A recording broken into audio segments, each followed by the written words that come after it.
Welcome back to శ్రీప్రతులు. ఈరోజు మనం చేయబోయేది శివరాత్రి స్పెషల్ స్వీట్. ఈ శివరాత్రికి నాతో పాటు మీరు కూడా ఈ స్వీట్ చేసుకోండి. మహాశివరాత్రికి శివుని ధ్యానంలో పడి మనల్ని మనం ఎలా అయితే మైమర్చిపోతామో, ఈ స్వీట్ని తింటున్నప్పుడు దీంట్లో ఉన్న రుచిని మనం ఆస్వాదించినప్పుడు దీని మధురమైన రుచికి మనల్ని మనం మైమర్చిపోతాం.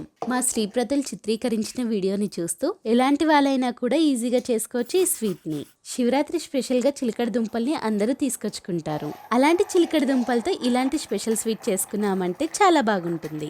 ఈ స్వీట్ చేయడానికి కావాల్సినటువంటి ఇంగ్రీడియంట్స్ పాలు, sweet potato, sugar, dry fruits. ఈ స్వీట్ చేయడానికి నేను లీటర్ పాలు తీసుకుంటున్నాను. దీనికి 250 గ్రాముల చిలకడ దుంప సరిపోతుంది. ముందుగా చిలకడ దుంపని సన్నగా తురిమి పెట్టుకోవాలి. దీన్ని చిన్నగా తురుముకునే ముందు తొక్కని చెక్కి శుభ్రంగా కడుక్కోవాలి. ఈ చిలకడ దుంపల్ని చాలా రకాలుగా పిలుస్తూ ఉంటారు. రత్నపురి గడ్డలని, స్వీట్ పొటాటో అని. చిలకడ దుంపని ఇలానే సన్నగా చెక్కుకోవాలని ఏం లేదండి. కొంచెం దొడ్డుగా అయినా కూడా చెక్కుకోవచ్చు. ఇలా సన్నగా చెక్కుకుంటే తినేటప్పుడు సేమ్యాలా ఉంటుందని నేను ఇలా చెక్కుకున్నాను అంతే. ముందుగా స్టవ్ ఆన్ చేసుకుని ఒక పాత్ర పెట్టుకుని పాత్ర వేడెక్కిన తర్వాత 2 టీ స్పూన్ల నెయ్యిని వేసుకుంటున్నాను.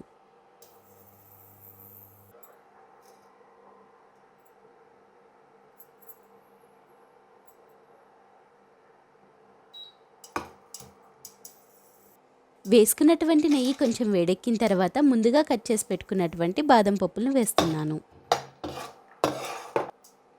ఇవి ఒక క్షణం పాటు వేగిన తర్వాత జీడిపప్పులను వేస్తున్నాను.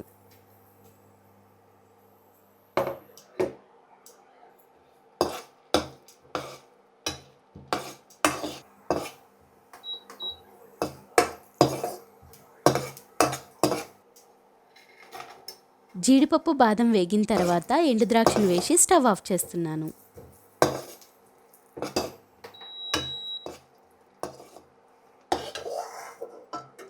ఇప్పుడు వీటిని ఒక ప్లేట్లోకి తీసుకుని పక్కన పెట్టుకోవాలి. మళ్ళీ స్టవ్ ఆన్ చేసుకుని ముందుగా తురిమి పెట్టుకున్నటువంటి చిలకడ దుంపల తురుముని వేస్తున్నాను. నేను ఈ చిలకడ దుంప తురుమును వేయించుకోవడానికి సపరేట్గా నెయ్యి ఏం వేయలేదు. ఒకవేళ మీకు కావాలంటే వేసి వేయించుకోవచ్చు. ఈ చిలకడ దుంప తురుము త్వరగా వేగుతుంది. వేగినటువంటి ఈ తురుముని ఒక ప్లేట్లోకి పక్కకు తీసి పెడుతున్నాను.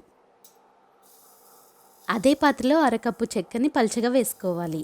చక్కెరని ఇలా పల్చగా ఎందుకు వేస్తున్నానంటే చక్కెర కరిగి స్వీట్కి మంచి రంగు వస్తుందని ఇలా వేస్తున్నాను. ఇప్పుడు వేడిగా ఉన్నటువంటి పాలల్లో కుంకుమ పువ్వును వేసి నానబెడుతున్నాను. కుంకుమ పువ్వు వాడడం వల్ల స్వీట్కి మంచి రంగు, రుచి వస్తుంది. ఇది హార్డెన్వేర్ పాత్ర కావడం వల్ల చక్కెర సరిగా క్యారమలైజ్ కావడం లేదు.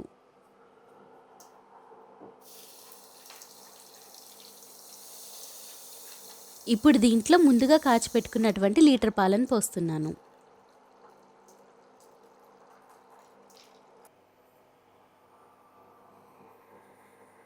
మరుగుతున్నటువంటి పాలలో 1/4 టీ స్పూన్ ఇలాచి పొడి వేస్తున్నాను. దేవుళ్ళకి ప్రసాదాలుగా పెట్టేటటువంటి దాంట్లో పచ్చకర్పూరాన్ని వాడతారు. దీంట్లో చిటికెడంతా వేస్తున్నాను. ముందుగా నానబెట్టి పెట్టుకున్నటువంటి కుంకుమ పాలను పోస్తున్నాను.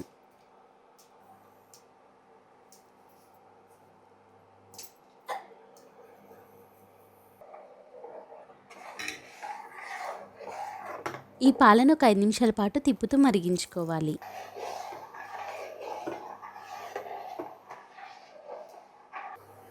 ఇప్పుడు ఈ పాలు మంచిగా మరిగాయి. ఇప్పుడు దీంట్లో ముందుగా వేయించి పక్కన పెట్టుకున్నటువంటి చిలకడ దుంపల తురుమును వేస్తున్నాను.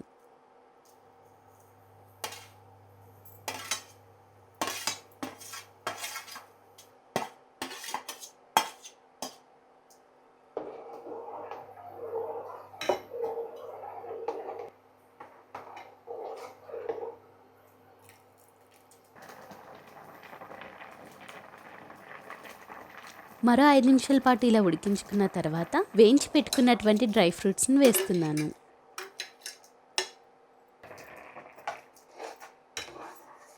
ఈ స్వీట్ చేసుకోవడం సింపుల్, రుచి మాత్రం చాలా బాగుంటుంది.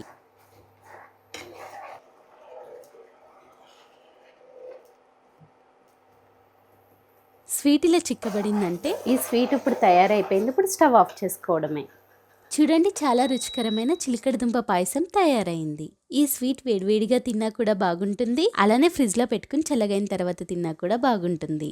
ఈ స్వీట్ని ఇలా ఫెస్టివల్స్కే కాకుండా మీ ఇంటికి ఎవరైనా అతిథులు వచ్చినప్పుడు ఈ స్పెషల్ స్వీట్ని మీరు చేసి పెట్టారంటే మీ చేతి వంటకి వాళ్ళు ఫిదా అయిపోతారు. చిలకడదుంప పాయసం చాలా బాగుంటుంది. ఈ చిలకడదుంప పాయసాన్ని మీరు కూడా చేసుకోండి. మీకు ఎలా కుదిరిందో మాకు కామెంట్ చేయండి. ఈ స్వీట్ మీకు నచ్చినట్లయితే మీకు నచ్చిన వాళ్ళకి ఈ వీడియోని షేర్ చేయండి.